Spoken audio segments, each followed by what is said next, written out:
Hang on, Patrick stripping. Do you, This is going on our OnlyFans page. yeah.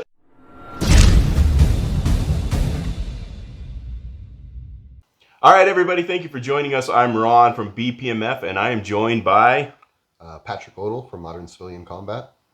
Patrick Odle from Modern Civilian Combat.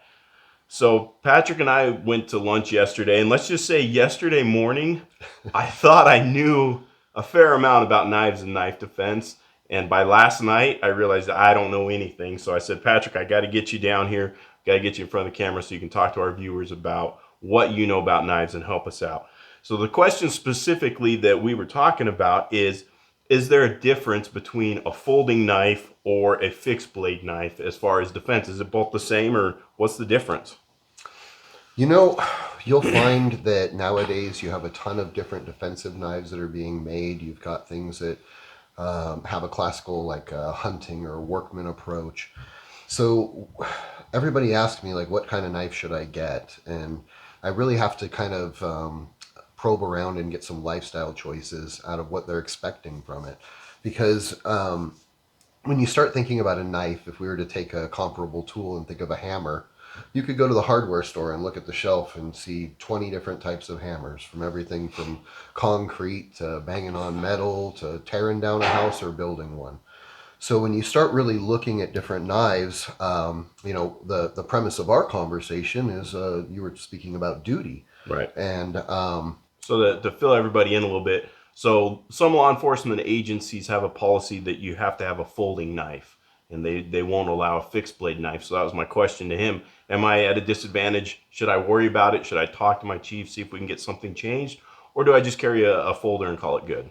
yeah, and really, being somebody that does occasionally do protection, or I regularly do security work, I know that in an environment that I know is already going to be controversial or temperamental, if I know I'm going to have a decent chance at having to deploy that weapon under pressure, I think of the fine motor skills concept. That's the very same stuff that I was taught with firearms. When you Mm-hmm. start thinking about using your slide lock slash slide release versus doing a manual slide release and charging your firearm, these are the kind of things that most instructors that have actually been in a gunfight will explain to you, that these gross motor skills are much more reliable under pressure than a fine motor skill when you feel like your life is on the line or you're in a state of fear. So when we started talking about even just that basic connection, all of a sudden I kind of saw your eyebrow go up, like, shoot, I know that already. You're speaking my language. But so I have situations where also I would love to have a fixed blade, but when I wear a concealable plate carrier or concealable body armor, it might only be like 3 plus, or something that's going to help in case I do get stabbed in the back while I'm taking somebody outside. Um, the idea with this is it limits my mobility to carry a fixed blade. So though I would prefer a fixed blade, it interferes with my carrier, and I can't have it somewhere where anyone else is going to get to it before me. So, I do have to kind of find a compromise. I would say if you can get something that you're comfortable with and have a position to deploy, I don't get a Molly external plate carrier. I have to wear a button-up shirt. I have to look like I'm not in a dangerous environment. So to maintain my facade, I lose this little bit of leeway, right? Mm-hmm. Or adjustability. So, but in your position, I really do believe that you guys are being put at a disadvantage, having to focus on one other, possibly two other motor skills upon deployment. Because when you pull a blade out of your pocket, you don't generally deploy it right next to your body. People like a bit of clearance. So that's also going to create another motion that's going to need to be considered before you're even making progress moving forward with that tool. So it's not just the getting it out and opening the tool, but the fact that you might move a little bit backwards or a little bit away from your body.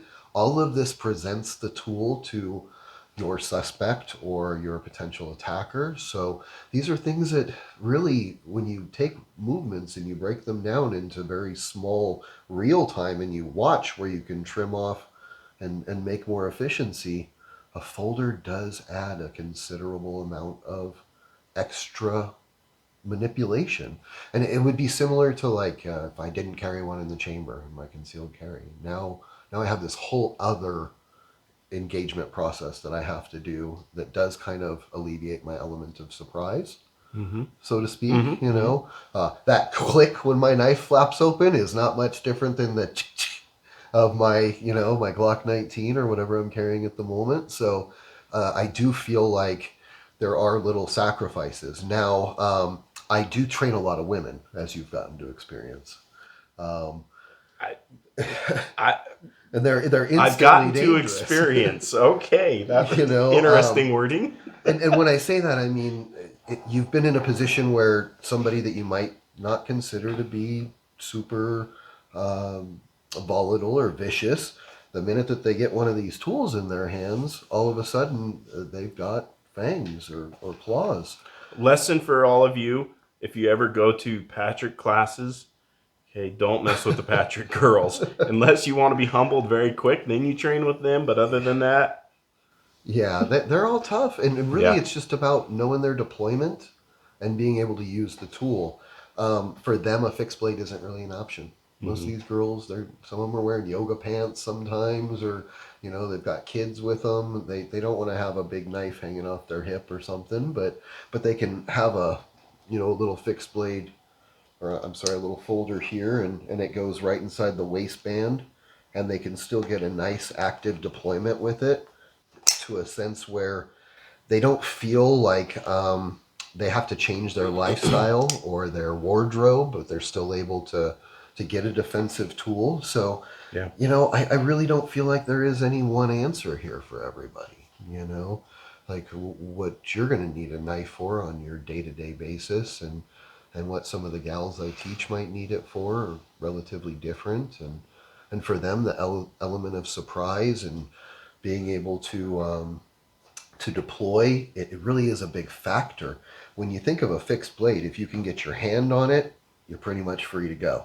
Like you can get the knife out. You've taught me that, yes. Yeah. But with a folder, now Yeah. all of a sudden, you got to make sure that you don't cut yourself, or that you don't have any type of wardrobe malfunctions that are getting in the way of that. So I do feel like it's just a matter of making the commitment. I've seen people who are just normal, everyday people, and they come and they take these classes, and once they learn the basic motions, they're like, wow, it's really not that hard. And as humans, we have this amazing brain for problem solving, but we were robbed of our fang and our claw.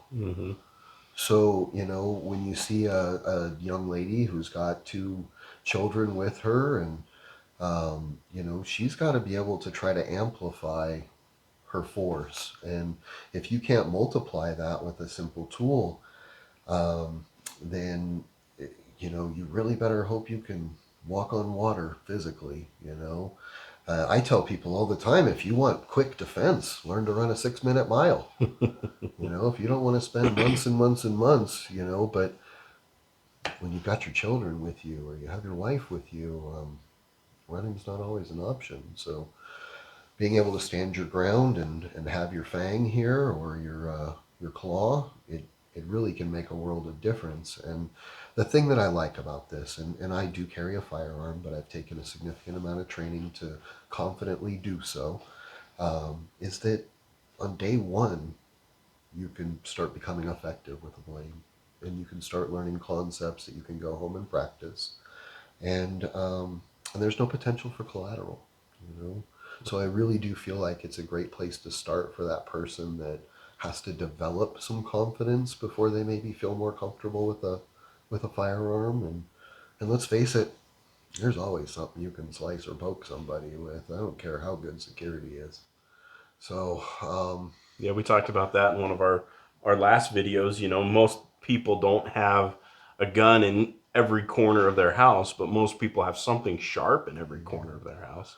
Yeah, and really when you start getting a little bit intricate with it, there's either something you can cut or poke somebody with, or something can be dismantled to find something to cut or poke somebody with. So realistically, you start kind of seeing the world in a different way when you start thinking about, okay, I've learned to use these tools as they were crafted for me, but how can I start thinking about improvised tools that are around me all the time? If something were to happen in a pinch, or if I were out to dinner and something were to happen.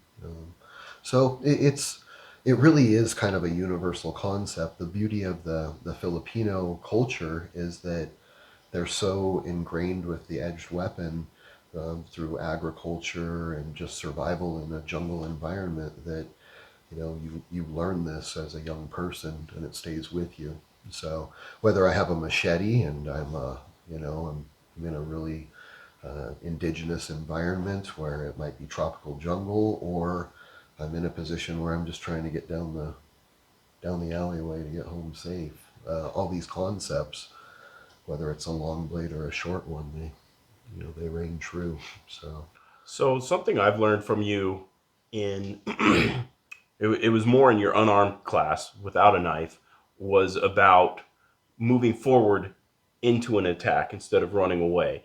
Taking away some of that power from that attacker by moving in and blocking and attacking them, putting them on the defense. And when we were talking yesterday, it sounded like you were talking about that same concept in drawing the knife, and instead of having to go through a step of deploying it, like a fixed blade with a folder. So you got me doing it too. With a folder, with a fixed blade, you don't have to do that step, and you're just going straight from the draw into the attack. Yeah, there are guys that are really good with the folders too, to where they've got a forward draw. If you look into the Japanese culture, everybody is familiar with the samurai. And when you learn the art of the sword, there's a whole section of the art called iaido, which is the art of the efficient draw. So when you start thinking about that, if I were to draw my blade and I were to go backwards before I go forward, no different than if I were boxing or trying to fist fight and I were to go backwards before I go forward, there's no real true efficiency in that movement. And it's a very Western mentality that I need to have all of this movement to generate force. So the beauty of the knife is that if it's used appropriately, it does most of the work for you. And when you move forward with efficient movement, you don't need to have an incredible amount of power involved in that, as long as you're using the business end of the tool, right? So when you start thinking about the efficiency of deploying, I wouldn't want to deploy my firearm and go backwards and then try to draw it forward.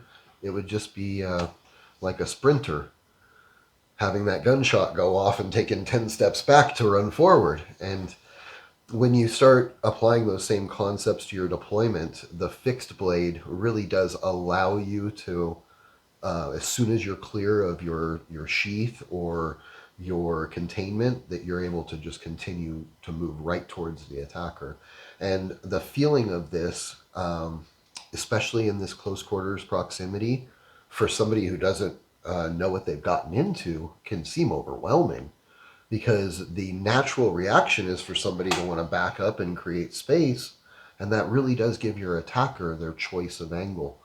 But when you learn to close distance and draw and put your knife directly at a vital area, then it makes it seem like you're much faster, but really you're just a little earlier, if that makes sense. I'm not moving incredibly quick. I'm not moving any more than I need to. Right. And I'm staying out of my own way, so to speak. And that seems real quick, but there's just no wasted movement. And now, like I said, with some of these kinds of knives where they have these automatic opening features, like this is got the Emerson Wave. You'll see others where they'll have like a ramp by Bramp. This guy, he had a ramp that he did and patented. Now that this type of technology is no longer under patent, you're seeing more and more knife makers promoting it. And with something like that, if you're configured properly, you can go straight off of your draw to your target. But a lot of these others, this one actually, yeah. That one has a wave too. That's why I brought that one. A lot of these others, you would have to physically deploy it. And then,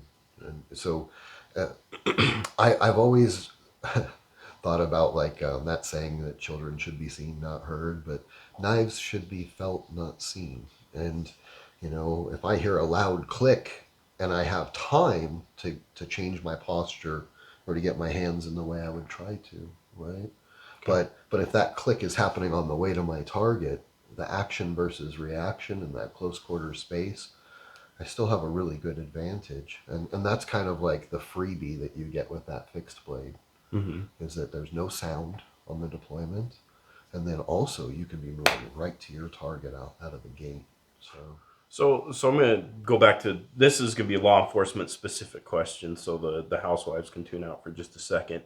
Um, so in law enforcement, when we're talking about deadly force, deadly threats, usually a police officer is going to the firearm as his first tool to defeat that deadly force, whatever that may be.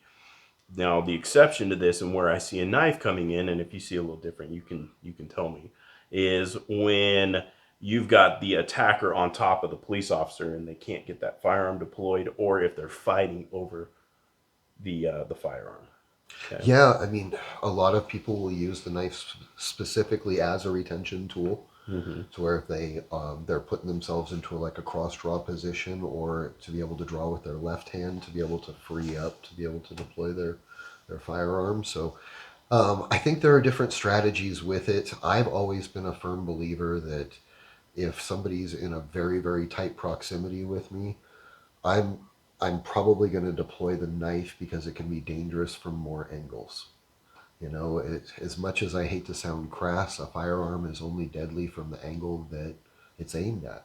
Right. And with my knife, the flick of a wrist or the roll of an elbow can open up so many different trajectories and angles for me to be more efficient very quickly. And the bottom line is, it can become tragic if that firearm gets out of the possession of the officer. So if you were So my trainer and you were going to train me, and there were no legalities or laws that we had to worry about or policies or any of that stuff, you would train me to where if basically we're in this distance here and it's a deadly force situation, to go to a knife before a firearm.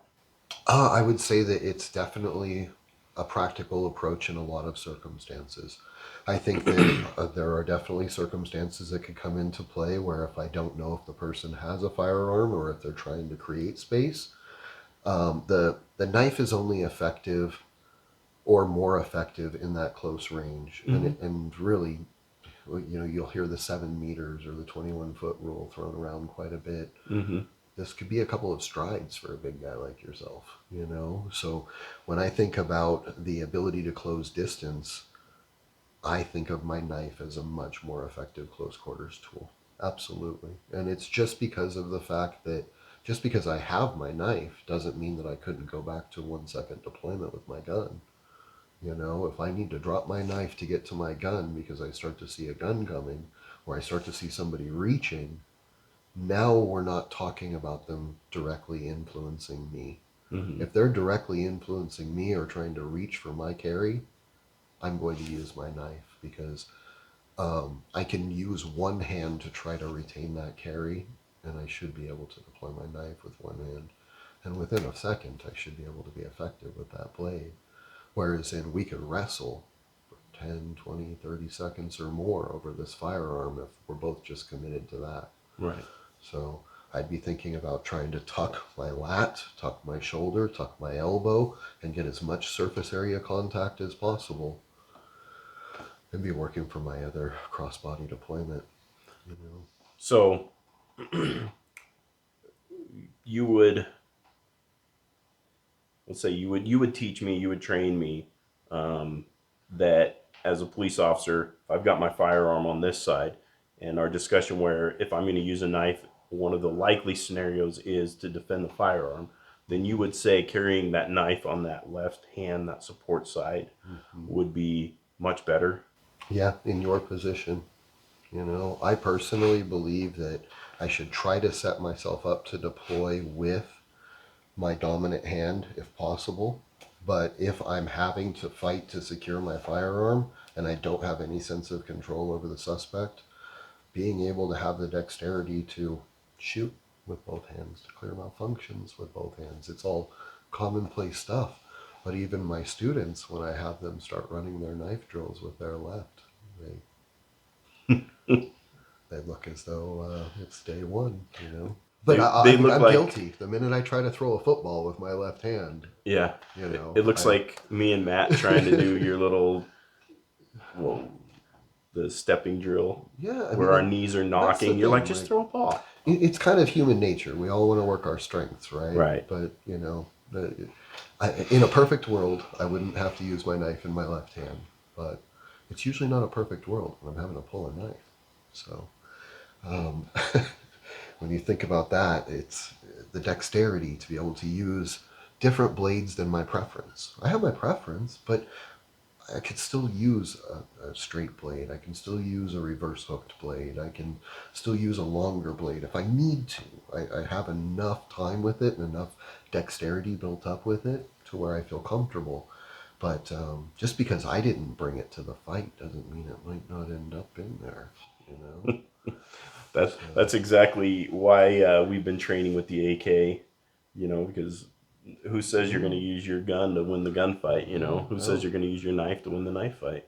No, I hear you. I don't see a whole lot of, you know, radical you know, with these extremists that are trying to challenge our American way of life. They're not really running the AR platform, are they? So Not it's, normally. yeah. I mean, and you know, I have one too. I have one too, and I wanted to know it. I wanted to be able to be versed with the platform, but it's just, to me, it's about gaining that sense of experiential knowledge. As I was saying, you know, earlier with Matt, if you saw my kit when I come to teach, I've got various different hardwood sticks. I've got different lengths of sticks. I've got, you know, probably a dozen or more different types of training knives. And at home, I have the live blades to accommodate those. Hmm. But no different than a firearms tactician, you have to start developing a knowledge base of these different platforms. And then the more comfortable you feel with it, you'll learn to appreciate what strengths it has. But it won't apply to every circumstance, you know. What I wear when I work security versus protection versus just heading down to Walmart, you know, they're all different. But it's nice for me to have that versatility and not feel limited. Right. You know, if I buy a new firearm, I won't start carrying it until I've at least gained a sense of comfort you know, just to make sure I didn't get the manufacturer's fluke that won't even work. You know, Right. you have to Right. build that familiarity with your tools. So So I want to touch on what Patrick's saying, especially for my, as Todd calls them, my law dogs out there. We really get caught up in the one use of force tool. You know, we get caught up in firearms, we get caught up in taser, and that's really the only thing that everybody's wanting to train with nowadays. Um, you know, I would encourage you to get proficient with a knife, understand how to use a knife, get better at your defensive tactics with not using your knife, just be more rounded, well rounded all around. One of the things that Patrick and I talked about was when you're choosing your knife, your personal protection knife, get something that has a trainer. The yeah, first thing he told me, I said, "Hey Patrick, okay, I've got a problem because of Todd. I have an addiction to Scallywag, and I'm buying way too many of them." I'm like, "What is your they're nice. recommended? What is your recommended self defense knife?" And this is what he guided me to, Yeah, the was it the Fox knives, and he yeah, said right there in the same text message was they've also got a trainer. Make sure you get the trainer. So yeah. um, get your tools, get proficient, and train with them. Yeah, you know, the Fox 599 was my first like everyday carry. I mean, and I was using it. I didn't really know much about knives back then, so I was opening packages with it and everything. To the point where mine's probably about a quarter inch shorter from having to get it sharpened a few times. But um, you know, I have to say that it really changed my whole concept having a trainer to take home and even just sitting there and putting on my Netflix and going, all right, I don't like that guy. He's my bad guy for tonight. I'm going to put my knife here, and then the moment this guy comes out onto the screen, I'm going to step back, clear my own leg, And I'm going to work on the same mechanics that I use for deploying my pistol so that there's a sense of continuity in my training. I don't want to have to relearn one thing from another. So you start learning things like your placement. If I need to clear a shirt or a cover garment or something like that, that I've got these paces and that I'm setting myself up for success. And what it is you can sit there and watch a half-hour TV show and get 40, 50 deployments. The next thing you know, it's second nature. You can just put your finger right where your knife sits, and Right. you don't have to be looking and fumbling around, and it just makes it to where you don't have to think about it, because the bottom line is, under pressure, I don't want to have to be checking what pocket I've got everything in and all of that good stuff. So when you start putting the training on you, now I'm not just carrying this fancy knife. It's a deterrent to a guy that knows what he's looking at. But if I needed to get that thing out in a fraction of a second while eye poking somebody or creating some space, then I'm equipped to do that. And I've seen so many guys that will have like multi-$1,000 knife collections, not a trainer in the bunch.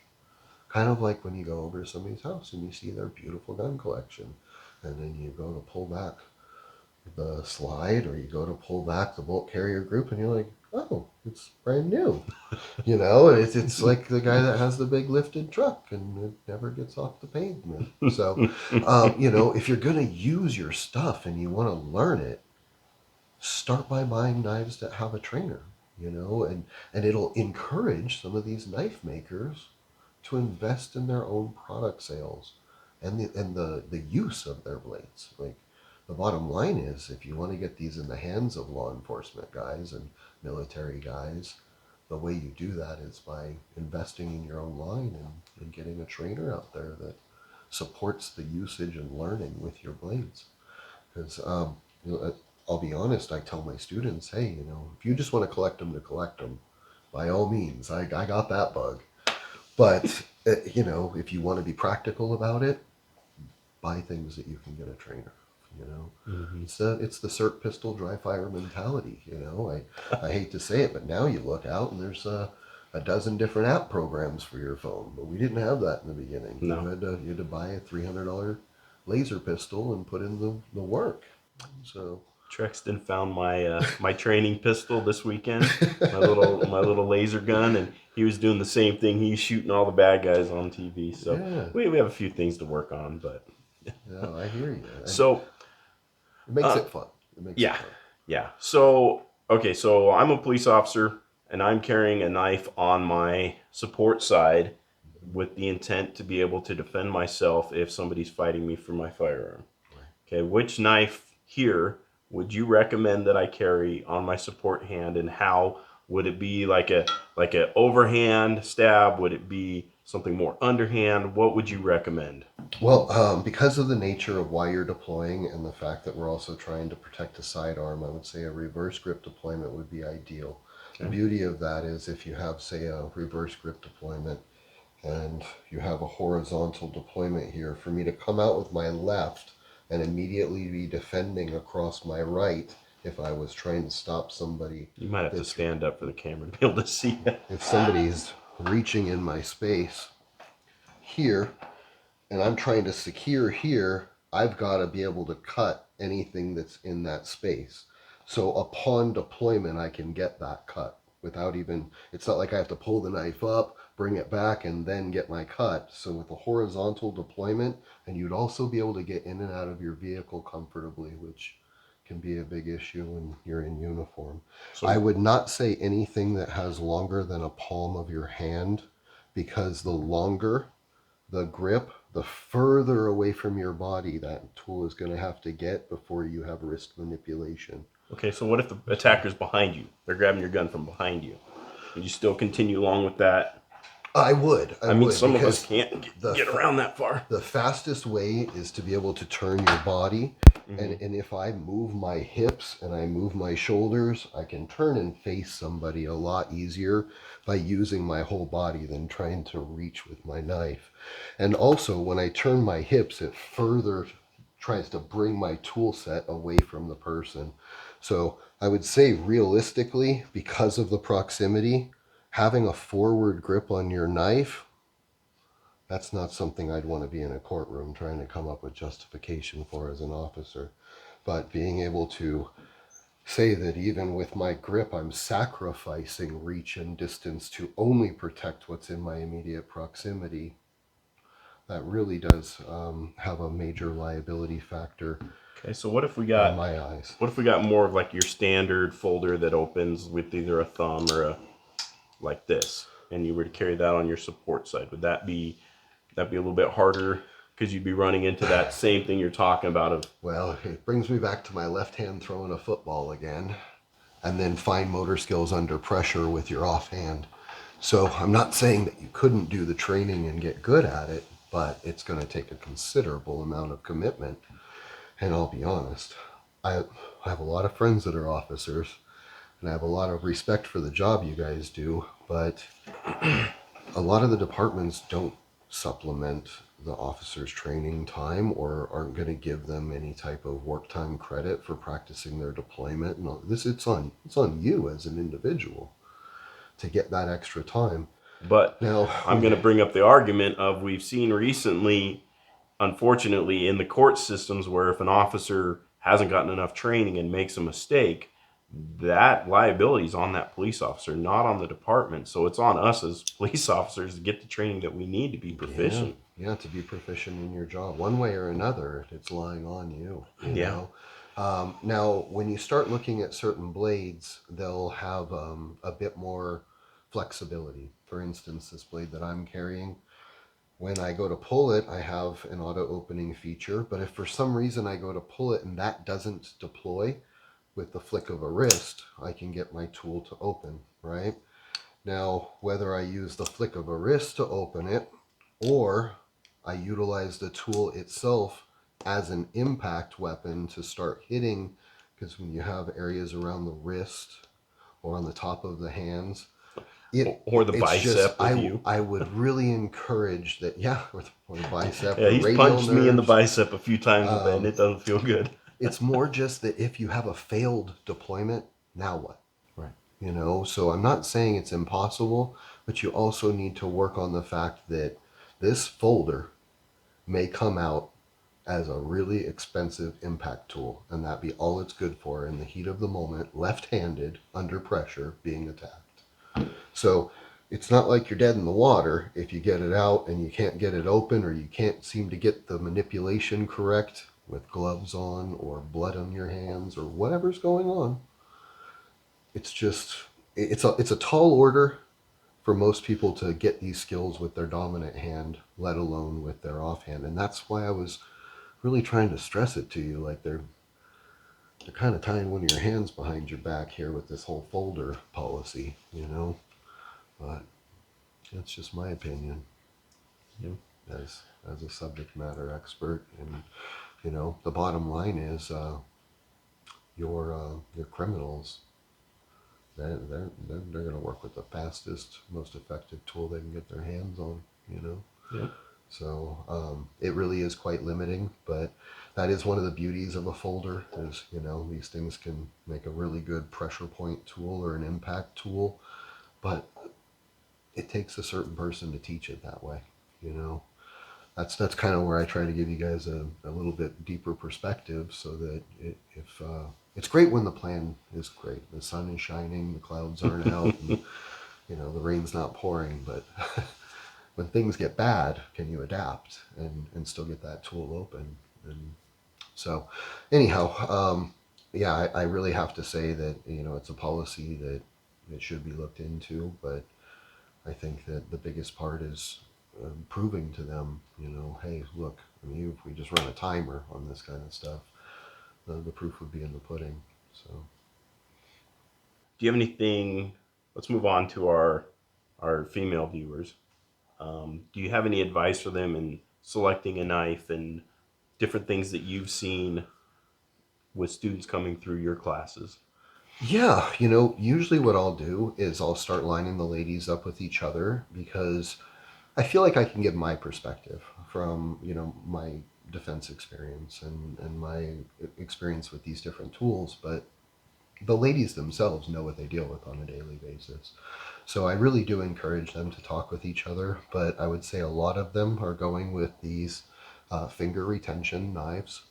You'll notice that mine, though it has a curved blade, it's a different direction of the curve, and it's also not got any sense of a retention ring. These retention rings are kind of nice, and you'll see them in an array of these knives here. But if you think of the natural response, if you lose your balance or are startled, it's generally for your hands to go out and your palms to open. And if I were to get tackled or lose my balance or slip, this makes sure that I've got one more ditch effort to stay in contact with my tool. So a lot of the gals, they really feel a lot more comfortable with a retention ring, considering that somebody may try to isolate their hand and maybe try to pry this out. But also that muscle memory I was talking about, being able to put your finger right in that ring every time, and it's weird because I'll get a new cut of pants. I know you guys, but it might sound a little silly, but I'll get, some new brand of pants, and I'm like, oh, I have to get used to where this knife lays now. I'm such a creature of habit. I'll go buy a pair of pants, and I'm like, what colors do you have these in? Because I'm buying 5 pairs of these pants, and it's just because I want to know where my knife is at. It's like, it's silly stuff, but when you look at my closet, it's like a cartoon character. They're all the same outfits, and everything's black. But And I carry this knife with me to the gym every day. And yeah, I wear a tad bit more clothing than most of the women, but still, this thing just sits right on your hip and you don't even feel it. yeah, It's not like trying to carry a gun with gym clothes. It just doesn't work. And a lot of the gals, because they don't have a bunch of pockets or they don't want it to be seen, they don't want to lose that element of surprise. They'll wear it right in their waistline. Yeah. And, it's comfortable. Yeah. But you'll find a ton of these, and there are little ergonomic features to them, different grip features and stuff. But it's difficult because it's not an industry necessarily where you get to walk into Knife Co. and touch and feel 100 different knives and walk out with the one that fits your fingerprint. But that's kind of where I bite the bullet. I've bought knives before, and I'm like, well, that was $300 for something that I'll probably never carry, and maybe I can find somebody to take it off my hands for a fraction of that somewhere. But and I let them try everything. Right. I want them to experience it. But for me, I know what I push, and I have to say these little retention rings can go a long way, especially when people start realizing not everything's a perfectly laid out plan like the training can be. Now, what about one of these just kind of more standard, just little flipper knives kind of thing? Yeah, and this one, it has kind of a rapid feature to it where you can think about stuff like that, having the ability to be able to be deployed quickly. Deployment is really only a portion of the training when you think about it. There are a lot of situations where you're getting indicators quite a bit early. Deployment is like you step around the corner, they got the jump on you, you need to deploy under pressure and super quick. I've been in a lot of situations, especially in big cities, where I might not be being followed, but for the last couple turns, these dudes have gone the same way as I am. And if they get off at the same train stop as me, and we get to the top of the turnstile, and I go right and they go right, all of a sudden things are starting to look a little bit weird, right? So I've had a lot of situations where I didn't have anything fancy. No retention ring, no Emerson wave deployment, just a box cutter from a hardware store because I wasn't going to be empty-handed. And, I'll have that ready to go, palmed in my hand. And boy, do I love being wrong, Yeah. But I wasn't going to get caught slipping. Right. And, that's where I was saying it's a lot of times you'll find that being able to ready your knife and palm it and being able to shield it, so to speak, you may never even need to use it. But if you're going into a shady situation, why put yourself in that reactive state? to a known violent situation. So, Right. and I look at that as just a little throwaway. I've gone to cities where I'm carry on only, and I'll Google where the nearest little hardware store is because I can walk in for $1 or $2 and buy a box cutter, and I usually have a little medical tape that I can roll around that guy if I need to get a little extra grip out of it. But it's something that 3 days later, when I get on my next plane, I can just drop it in the trash can, and my life's worth a couple bucks. The way I look at it, it's Yeah. it's just an insurance policy. God forbid I ever have to use it, but I'd rather have it, Right. and not need it. So, but a lot of these, I would not discredit them just because they don't have like the latest newfangled seatbelt cutter and glass breaker and everything else, man. I don't need a Swiss Army knife. I just need a blade. Um, so when you start thinking about these little guys, I'd take it in a hot second over a box cutter, Right. but really you have to think like, is your situational awareness and your avoidance procedures, are they cued in enough to give you that edge? With me, I like to think that I'm pretty tuned in with my environment. So if I'm in a known questionable scenario, I'm already going to be trying to like stealthily deploy, and it's just, it'd be no different than a woman who's got her hand on her pistol in her handbag, rather than having to reach in it when Right. she gets that confirmation, right? The old pistol in the jacket pocket, right? So. Um, the bottom line is I don't owe anybody that second or third chance. As soon as I feel fear for my life, I've got to respond. So, Right. anywho, yeah, these are nice made knives. The one thing that I really like about the majority of these Scallywags is that they've got a really nice thickness to them. Hang on, before we go into the exact knives, anything to add on any other considerations for people either in law enforcement or outside of law enforcement with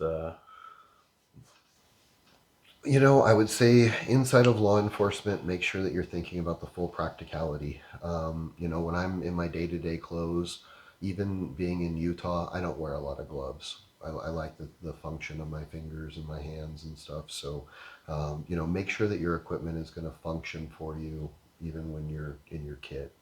And also be really aware of where you're putting your tools. Realize that anything that you strap to the front of your chest is something that somebody else could grab too.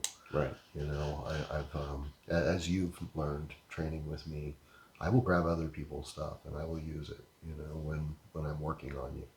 So if I see a knife and it's easy for me to get to, and I'm controlling you, I will pull it. And so just be aware. That's why I think a lot of the girls are more comfortable in their waistline Mm-hmm. rather than having something where somebody could restrict their ability to get to it. Right. But the last little thing that I would say as far as civilians too is really just to make sure that you're observing your local laws. There are some Yeah. states where an automatic opening feature is enough to make that a 1.5 year jail charge. Right. And that's something I want to make sure everybody understands with what we're talking about today. We're not talking much about legalities. We're not talking much about policies or any of that stuff. This is more from a self-defense, from a tactical standpoint. It's from, body function, how your body moves and how the knife moves and all of that. It's the self-defense aspect. So, Yeah, and just I even tell my students, I'm like, hey, make sure that if you're driving cross country, yeah. that you at least observe the laws of where you're going to be, because ignorance is no excuse. So you're doing it to preserve a quality of life, and to me, getting my food passed through a hole in the door is not quality of life. So. No. So anywho, yeah, just make sure you guys are checking your local laws and regulations for what you're carrying, and set yourself up to be successful. Um, while we were sitting here with all of these knives, I thought I would ask Patrick. Hey, Patrick, if you could choose one fixed blade and one folder from this selection, what would you pick and why? Well, I try to think about a nice blend of concealability as well as functionality. So though some of these like bigger blades here I see they're ideal if I was in a particular scenario. I've been down in Costa Rica, and I've been to some areas where if you're in a back forest or something like that, you might need to use something like this to break through some substantial foliage. Um, though that's not a very common thing for me, I would say something along these lines here would be ideal. I don't have a huge hand, but the blade is bigger than the palm of my hand in the sense that I'm not going to have trouble getting to some type of a vital organ if I have to use something like this. I don't want to have something that's so small that I can't get to anything vital. So now I'm trying to create a very large wound to counter the lack of depth of the tool. So I would say with a fixed blade, I would probably go with something that's got about a 3.5 to 4 inch blade length. And then the other things that I keep into consideration are the contour where the blade and the handle meet right here at the hilt. Because when you spin a knife like this, it should give somewhere substantial for your hand to seat into. Because unfortunately, if a knife doesn't have something like that, then it's very easy for you to hit something rigid and slip over the blade of the knife itself. So when I think of a tool, I look for where I can place my thumb for support, and that either at the pinky finger or at the butt of my palm, that there's going to be a nice seat there. I do generally try to use a knife in a reversed grip, so the way it fits in a forward grip here is less important to me personally. So I really like the way that this feels, and I don't feel like it's so large that I may have trouble manipulating it in a tight space. And so I would say that this is kind of a nice balance of size and length. And if you also take a look at the width of that knife with my hand as the background here, you can see that if I happen to leave my keys in the house, I could probably also pry a door open with this thing if I needed to, which, let's face it, everybody likes to keep their knives nice, but it's a tool in the end. And if somebody's life were on the line, I would use every bit of that for prying or whatever I had to. Um, So what I like in part what you brought up is this isn't a really scary knife, like this knife or this knife, they it those look more scary than this one. And like you said, this one also is a utilitarian knife. So if I needed to cut open a package or if I needed to skin a deer or pry something open, this could work to do all of those tasks.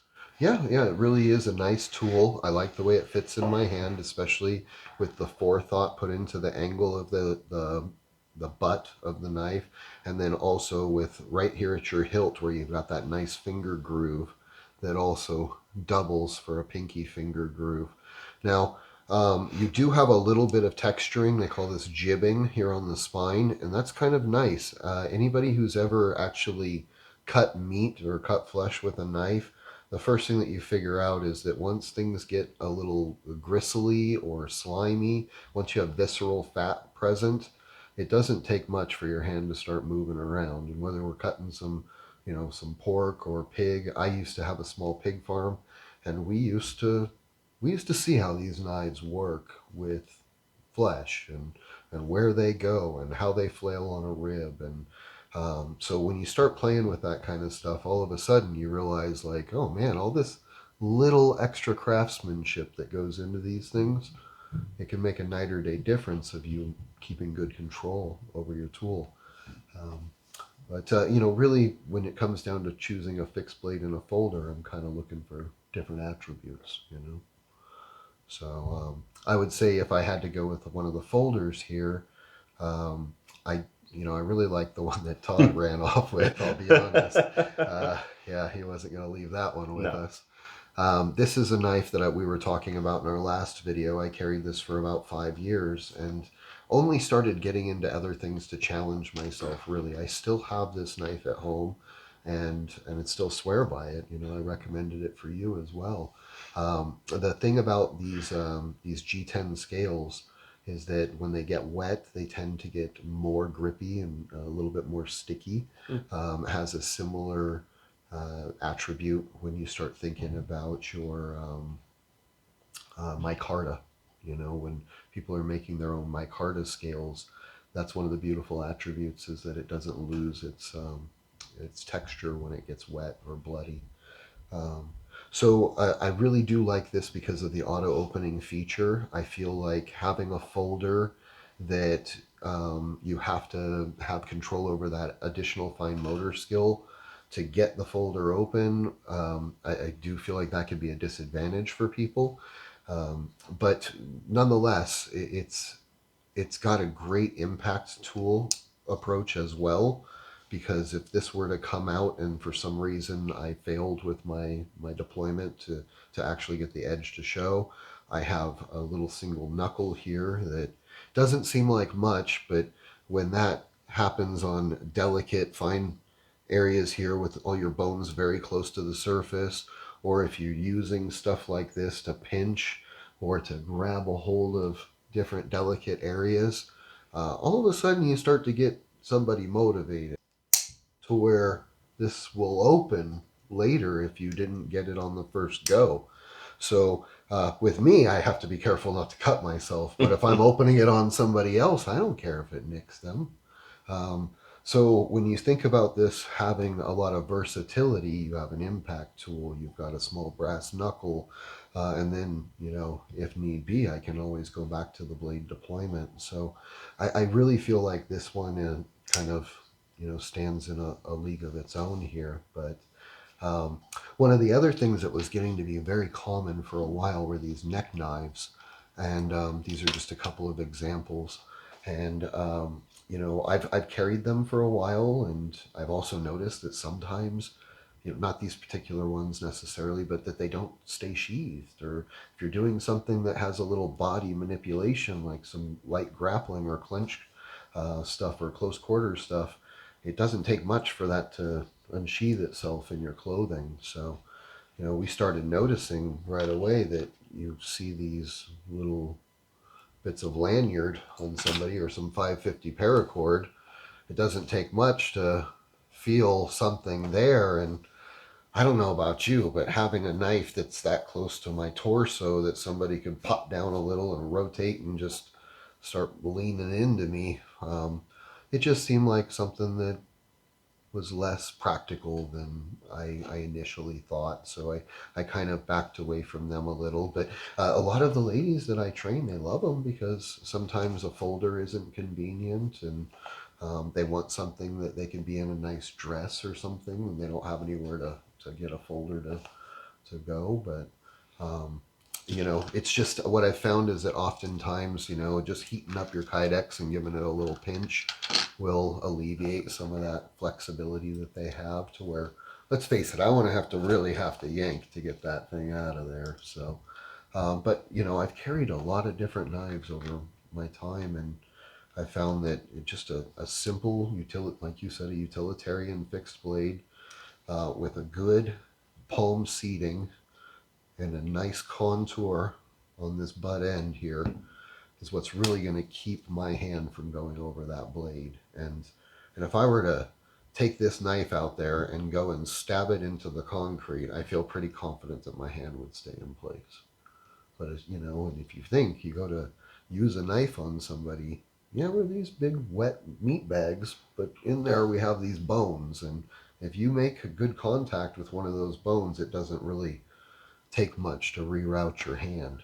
So, you know, some of these other ones, they look very nice, but the way you configure yourself, you know, might start putting you to where you're slightly exposed. So it's not to say that you can't efficiently use these knives, but they just take specialized training, you know, and that's what's beautiful about a lot of these knives that you're showing me, is that they've got an adequate trainer, you know, and you can work on your deployment and work on your control. So, you know, I would say with this specialty stuff, if you don't want to put the time in, You know, don't bite off these more intricate blade styles, because let's face it, if I learn to use something like this, though it's every bit of the same quality as these others that are a little more a specialty, right? I could probably find something like this in a gas station. Grocery Something store. like, yeah, something like it. I Mm-hmm. could go into the kitchen aisle at Mm-hmm. Walmart. I could probably Mm-hmm. find All day, every something day. that's close to this, you Mm-hmm. know. So, to where if in a pinch I needed something to protect myself, I could, come out with something comparable, right? So, but I do feel like it's so hard to not just see something and go, "Oh my gosh, I want that." I'm guilty, you know. I bought many knives where I've really had to start kind of manipulating it and spending some actual physical hand time with it in my hand to go, "Shoot, is this something I'm willing to commit to learning how to use and feel comfortable with?" Because I am in essence risking my life on it, you know. So let's move back to this one. So let's say you've got a lady or a guy or whatever that decides to carry something like this, Mm-hmm. and they've done everything they can to heat it up and make sure it's not going to pop out. So is this a effective blade that somebody could use to defend themselves, or what would you do to modify this to make this a better tool? This is actually the first one I picked up when you sat me down at the table here. You Yeah, gotta hold it up so people can see it. it's pretty gnarly, and when I say that, it has a lot of the same features I was talking about. It's got a nice little area up here where you've got a nice thumb ramp that you can choke up on, and this is going to allow for you to have much more leverage than I would without that thumb ramp. This is me holding tight, and that knife still moves in my hand. But the minute I lock that in, it's not going anywhere. And let's face it, I don't really need more than 1.5 inches if I'm accurate. So with this, if I can get this into the right area, it doesn't take much, and you've got so much leverage that you can really press on this. The one little thing I brought up is that I would probably take some 550 cord and wrap it around the whole handle, and then I'd tape over it with like some hockey tape or something. Something that's going to give me an extra little grip to it without my hands feeling like they're going to slide, especially if it were to get wet.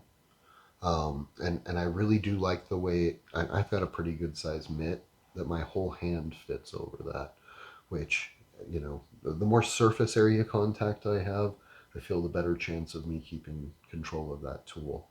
Um, Now, not to pick on them by any means, but you can see how this fits in my hand, and this, I can't even really get my third finger on there. And even if I do try to choke up on it, there's just too much float in my hand.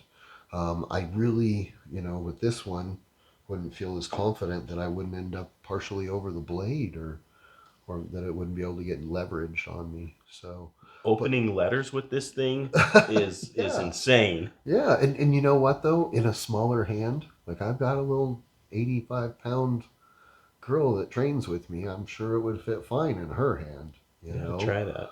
yeah, I'll bet Shelly would love it. And the thing is it, it really is a craft. When people start making these knives, there is no one size fits all.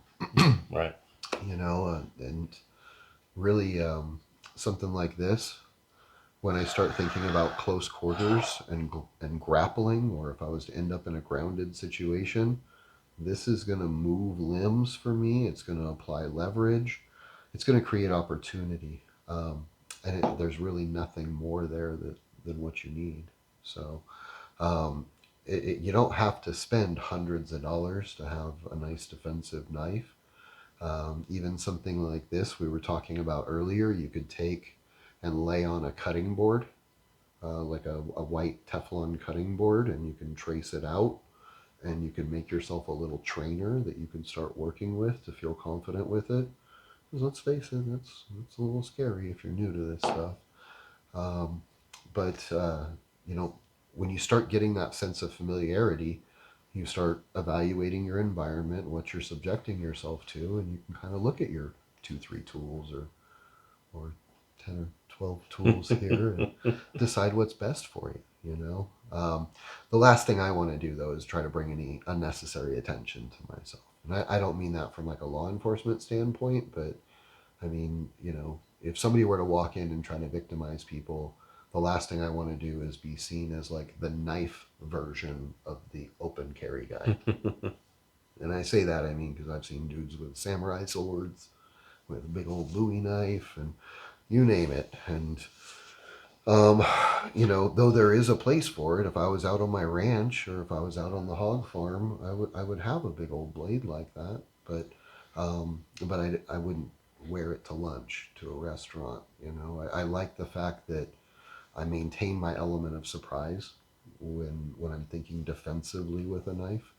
But I would almost say that these are more your defensive and utilitarian types of things, whereas in stuff like this gets to be more of like a tool, you know, like if I was going to be deployed or, you know, if I was going to be having to protect a large scale acreage property or something like that, where the knife isn't just for defensive purpose, but it's going to be used as an actual tool as well. So let's move on then to this blade, and let's go into your real thoughts on this type of blade, specifically for defensive purposes.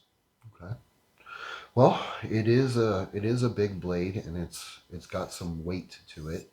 That does allow you to counterbalance, and it gives it a nice hacking property. The design of the blade will give it the ability to puncture well as be able to slice.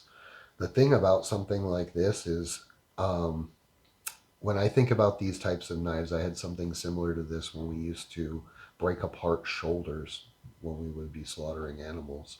And it just allows for you to kind of tap a couple times and it literally will go right through bone. This is the kind of knife that would split flesh and split bone as well, especially with the weight and balance of it.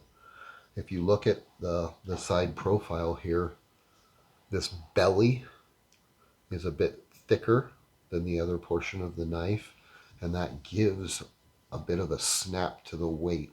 So when you think of things like this, even to snap it, the butt end back, or to hack into somebody, you've got so much weight and balance that it's just going to literally split bone. So something like this would be great for somebody who's like a hunter, or they're going to be going out into the woods and they want to have one knife. You might use a little skinner or something just to get your pelt opened up. But realistically, that's going to be able to hack and break bone or break a rib cage or anything if you needed to. Defensively, I would say that the larger the knife, the more of a psychological deterrent you have as well. But brandishing can, you know, present its own issues. Right. I can tell you that if I was in fear and I deployed my knife and then saw that you deployed your knife, I would definitely have a major psychological disadvantage at this point, you know, especially considered that something like this is designed for a reverse grip, which loses reach for me, whereas in something like this is designed more for a forward grip, not to say you couldn't be effective with a reverse grip. So,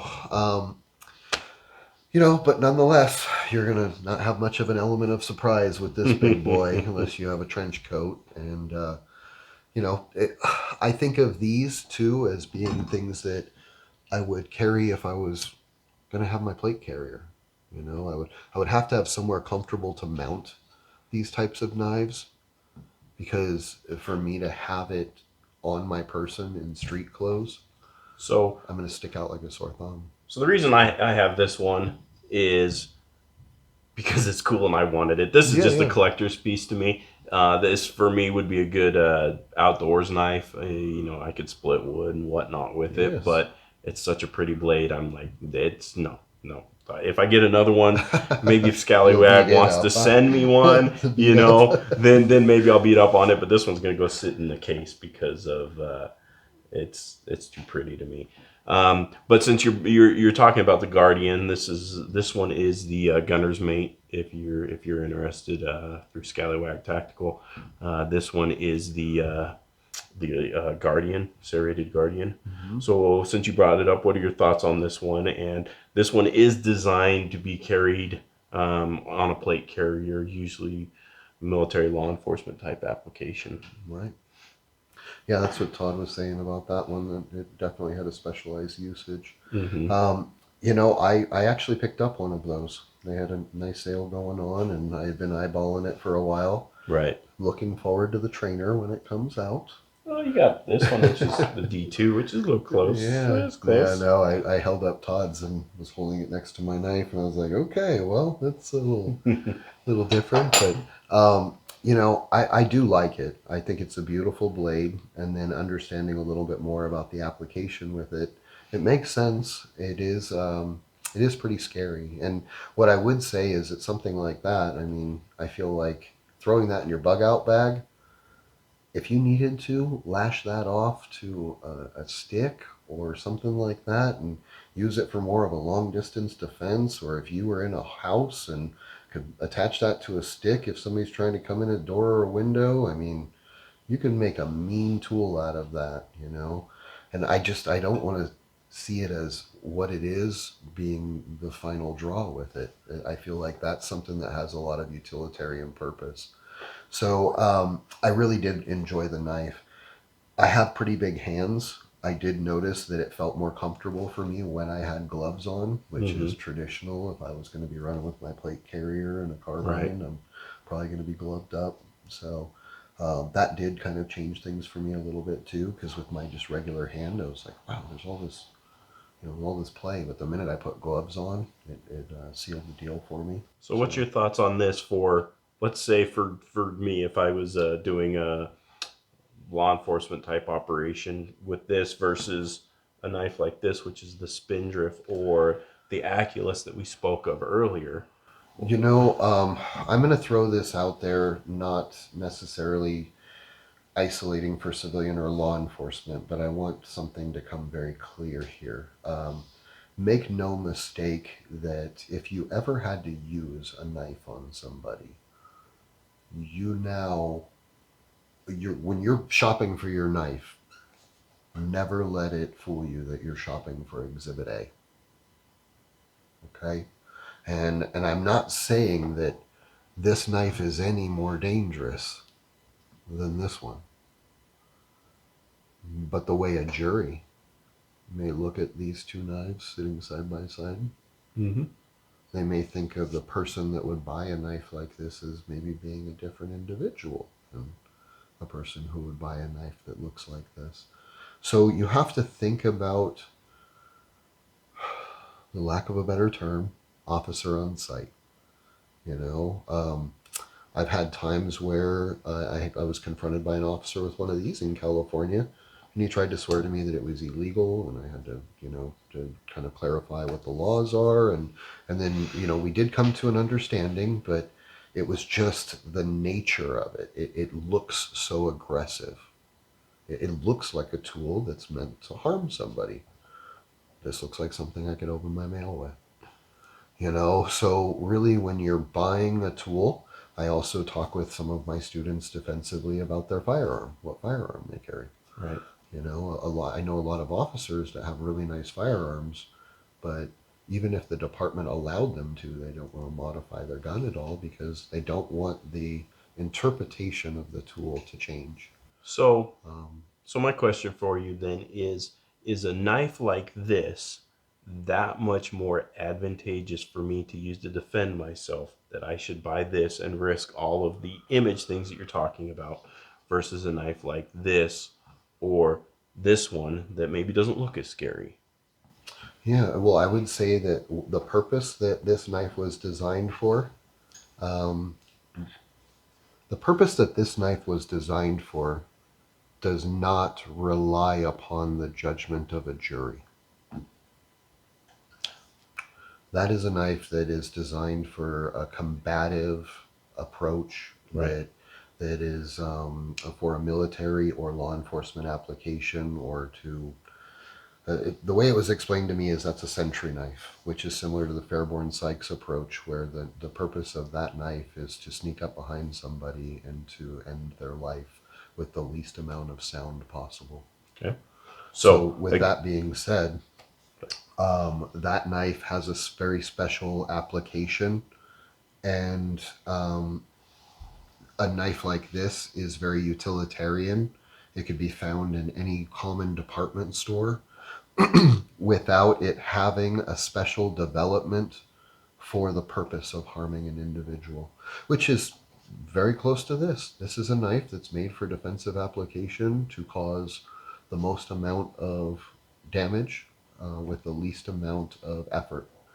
Whereas in something like this is a utilitarian tool that it could be in my tackle box or it could be on my hip and people wouldn't think anything any different of it.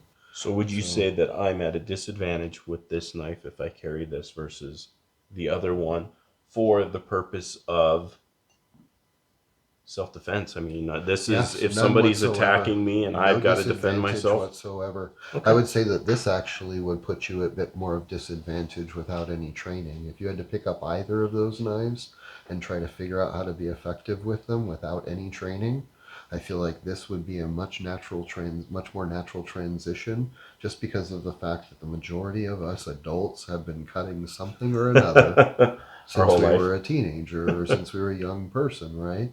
So this is going to transition much better to something that would be in your kitchen or in your workshop or whatever. Whereas in this is going to require some specialty training, and it was meant for a particular type of approach from the rear of an individual. And we want to make it very clear, if there's those of you that are using this overseas to keep America safe, we say thank you very much and we support you 100% in doing whatever's necessary to protect our freedom. So we don't want to. This isn't intended to talk negatively on anybody or any specific knife. No. I just am trying to get the point across and the understanding to myself that you and I can be just as effective with this knife, or even more so, according to Patrick, with the proper amount of training than we could be with some of these other knives that look really cool. The reason that I have this knife, again, it's a cool collector's piece. It's intended to sit in a case for me. Maybe I'll throw it on some body armor for training purposes to look cool on the gram. That's it. So, yeah. All right. And yeah, my biggest emphasis is that they're all just different purposeful knives. And when you really start talking with the makers of these things and you get their vision, that's when really it starts to shine, you know? Right. But no, it really doesn't take much. I mean, a lot of my teachers used to tell me where you want that much. You can pick anywhere you want. You can say your butt, but that's where a lot of nerves end. So, you know, it doesn't take a lot once you learn to be efficient and accurate. But a lot of people, they see these things and they're attractive to the eye, and they don't have the need for that specialized approach, but they don't also think about how that selection might be interpreted if they ever really had to use that knife.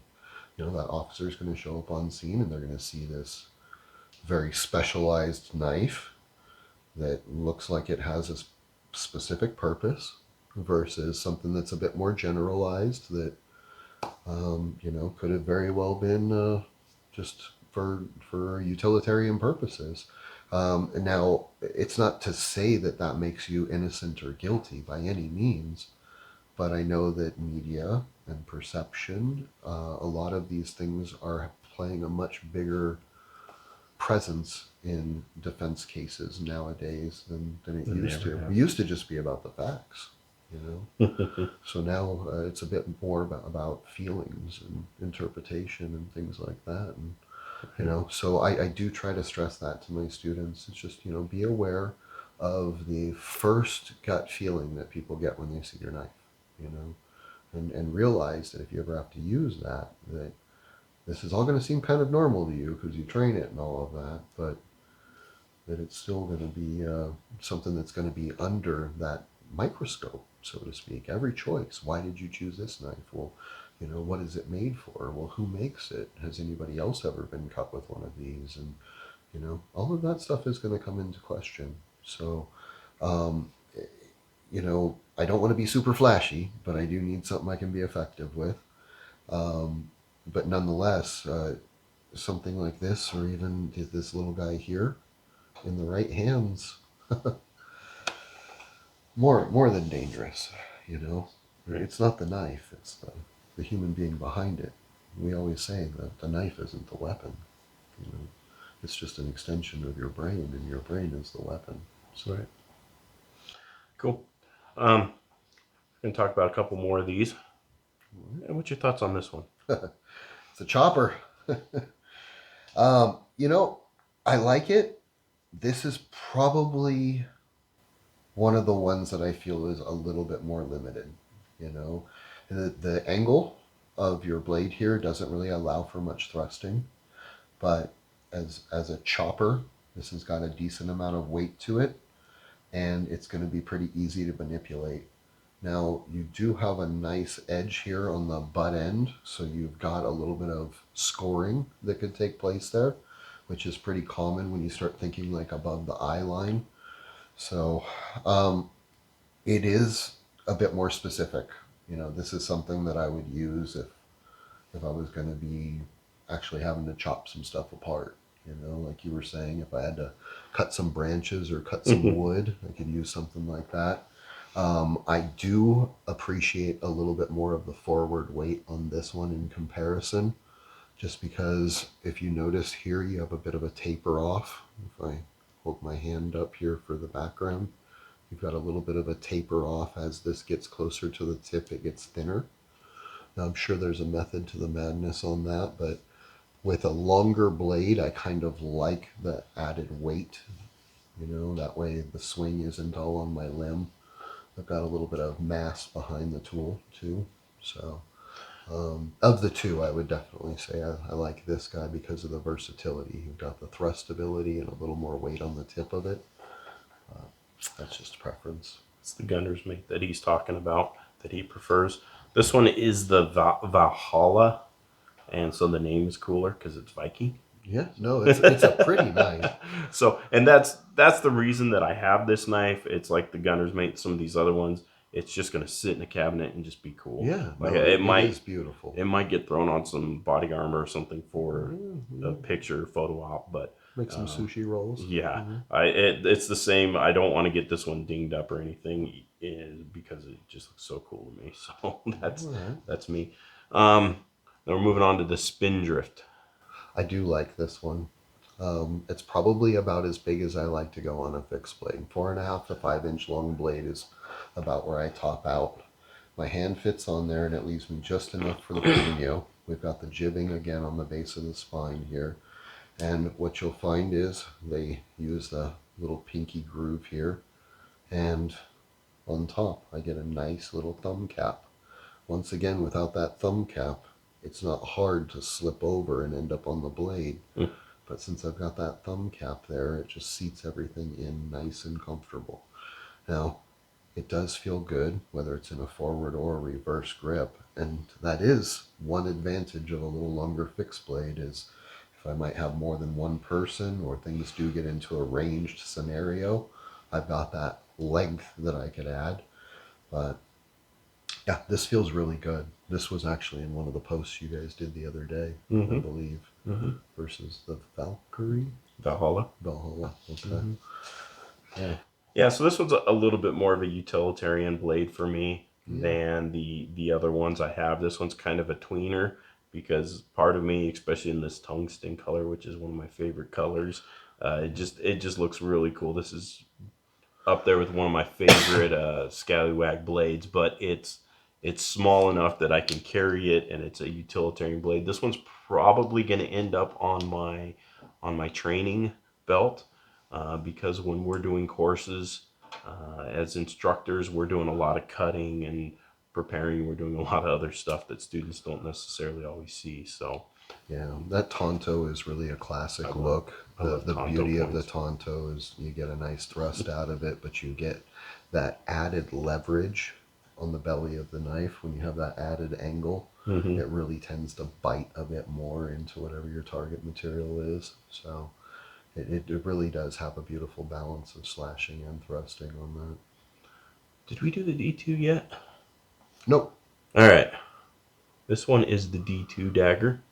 Yep, that is the team dagger, isn't it? It's the one everybody's got. Everybody's got to have one of these. Yep, I need to join the cool kid club. So what's your thoughts? What's your thoughts on I this really little like guy? that knife. Yeah, I've actually used Todd's a few times, pulling it out of his own belt. So, yeah. Patrick will embarrass you if he gets the chance to. Well, he uses a crossbody carry with his, and Uh-huh. there were some times where I got close enough to him to where I brought his knife back into the game. But I really do like this knife. I actually, in the beginning, was a little bummed out because I was in the toss-up between the two of these. And then when this one arrived, it was so much bigger than I thought without having held it that I almost was considering sending it back for one of these. And then kind of like puppies, I guess I'll just keep them all, you know. So, but yeah, I really do like this. I like the fact we touched on it earlier that they have a trainer for it. I really can't emphasize that enough, how important it is.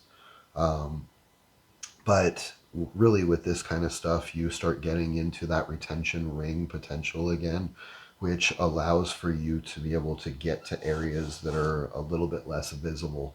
If I'm standing next to somebody and I've got a knife here and I reach down there, it's a little different than if I can just hang the knife down there and still be in proximity. So I feel like these retention rings allow for this to be much more deceiving and manipulatable versus a traditional dagger. So this is probably the next one that I'll be adding to my collection. I'm confused with the let it hang down there and what you mean when you say that. And you might have to keep it above the table so the camera can see what you're doing. It's kind of hard to see, but if I'm in my reverse grip here and I'm manipulating up in the high line, if I want to go down to the lower line, if I reach my hand down there, the knife is pointing at me. But if I roll the knife down here, I can get down into the thigh area or the hollow of the hip or genitalia, and I can reach all of that comfortably without having to bend at the waist. And So, you're talking like like a just strike. a little roll. I just drape it forward, and these other fingers keep the knife from moving when I put pressure. Okay. So I can hook or cut, and then on the way back up, I can get right back to my reverse grip. Gotcha. So playing with these, I feel like gives me a little bit more leeway when moving around my partner or, potential attacker. But once again, the advantage of that retention ring, if I'm caught unaware or if I lose my balance, that natural reaction to kind of catch your balance. It's weird. These little spinal responses, they're not things that you like have a control over. It's not like I can be like, oh yeah, I slipped in the shower, but I just held my cool. You know, when you slip in the shower, everything flies out everywhere, and you try to reel yourself back in, and that's what happens when you lose your balance. So I use that analogy, but everybody thinks they're cool and collected, but when you slip in the shower, you don't have control over your motor skills for a moment. And Right. it's nice that that retention ring gives you a last ditch effort there to keep your tool. So Yeah. So I this one's kind of a training thing for me. Looks like it gets a little use. It's had a little bit of use. I haven't quite decided if I want to use this for defensive purposes, just because of the fact that it's basically just an ice pick kind of thing. It's got a sharp point. It's got one purpose and that's it. Whereas with some of the other knives, they have a lot of other purposes to cut things open and to cut people out of seat belts and more utilitarian purpose than that one. So. Yeah. And that was the D2 Jet Dagger. The last one here is the Jolly Roger folder by Skallywag. Yeah. Yeah, I do like this. This actually is You gotta keep it above the table. this is actually very similar to a knife design that a friend of mine has, and I like it a lot. It's got a nice belly to it, and it's got a nice little dip in the spine. This bigger blade, I have to say, isn't my traditional choice. I tend to like things that if I stick in, I can rotate and move. and the wider the blade, the better the chance is of me kind of getting wedged in between two ribs. So, but with this kind of a blade, it's got a really nice design for slashing. And when I say that, when you have this thumb ramp that comes more than halfway up the blade, it just gives an immense amount of leverage to be able to press all the way through somebody. So when you roll this over, once again, what you'll find is people will either ramp the spine or they'll ramp the pinky, which would be my index finger here. And you get a nice seating in here, just like the rest of their blades. I love the fact that they've taken the time to really put that reverse grip time in there to make sure that you get a good seating. So this is something that I can choke up on to get leverage. And what I'll do with my students, can I have your little folder over there, that trainer? If you take this and you hold it, and then I start pushing on your hand, you feel how that leverages your wrist and your grip? Mm-hmm. And then, yeah, you feel how that's nice and locked in, right? Yeah, except for that Emerson wave digging into my thumb. Suck it up. So, but when you think about that assistance here, a big difference. It stops all of this pressure on your wrist and your thumb. So I feel like it's a night and day difference having this belly here, or I'm sorry, this little thumb ramp channel. And when you have it spin around on your belly side and you seat in there, it feels like something where if I had to drive it right down, it's not going to move in my hand, you know. I do feel like this is a little bit. And should I tell you the price point before you get too judgy on it? Now what I'm going to say, I'm going to throw out something. I might be right or I might be wrong. When you start getting super aggressive with the scales on a folder, a lot of times it makes the deployment more difficult because it'll grip the pants. Mm-hmm. So what a lot of us used to do is we would put tape where our clip was, and we would sand down the bit of the aggressive scales under the clip so that we had a smooth transaction to get it in and out. So I don't know if they intentionally went with a little bit smoother scales here because of the fact that it's a folder and it needs to unbite the pocket and come out. But I do really like the more aggressive scales that they have on these fixed blades versus these smoother ones, you know. But that's the only bad thing I have to say about it. I like the shape and I like the seating in my hand. I like the blade. It's got thrusting ability to it. So one thing that threw me off with this when I got it was I expected it to be way smaller than this. The picture made it look like it was about half this size, and then I got it and I'm like, whoa, especially since it was a very inexpensive knife. So it's, how much was something like that? I want to say retail was like $35-40 on this one. Yeah. So yeah. So I'm like, yeah, good. Worst case scenario. Oh, I would have pegged it to be at least $100 knife. So yeah, this one is the Jolly Roger. It's again on the Skallywag Tactical. I almost called it First Tactical. Skallywag Tactical website. So, do you want to talk about your little knife that you've got? You know, I've been working a lot with the reverse edge. With most of these blades, they're sharpened on the belly. With the one that I've been carrying lately, it's sharpened on the spine. So if I was holding in a forward grip, if I'm in a reverse grip, it allows for me to hook and clear and pinch. So I really like the fact that if I thrust, I can just rip back towards myself. But this is basically a modified Elvia. This is by Ed Calderon's design from Ed's Manifesto. He collaborated with Emerson Knives and they put this together. And then you've got all these guys now making custom scales and the add-on ramps and stuff. But it's a pretty simple little knife, but it works for me and I've got a trainer for it. But this is something where I'll be honest, I hated it when I first got it. I thought it was that it wasn't well designed, and I don't mean by Ed, I mean the wave. I felt they didn't have one, so we had to get an add-on. And then also the deployment makes me deploy away from my body instead of towards my attacker. So I wasn't very fond with it. Then once I got the wave on there and I started working on my deployment, it was one of those ones I had to grow into and, train myself to get past some things. But it, I'll be on. I'm no, I'm no super duper, best knife guy in the world or anything. But I spend a lot of time with these tools, and for me, I just had to take it as a personal challenge and get past it. And so now that I feel comfortable with it, I've been carrying it, and like I was saying, now that I'm wearing a plate carrier with some of my other work, I can't use a lot of the fixed blades that I would have been my go-to. Right. So I've been using this guy because I can still deploy it under pressure, but you'll find these in a fixed blade or a folder version from over a dozen different knife makers now. The design is being passed around, and a lot of guys are coming out with these reverse edges, and I think for close quarters it does.